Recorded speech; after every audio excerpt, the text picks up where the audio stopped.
أعوذ بالله من الشيطان الرجيم. بسم الله الرحمن الرحيم.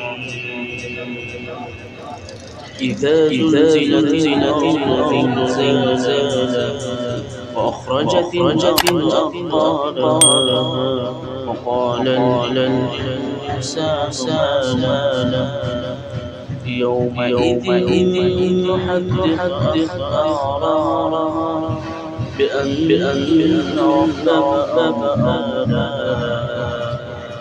يومئذ يصدر الناس أشتاتا ليروا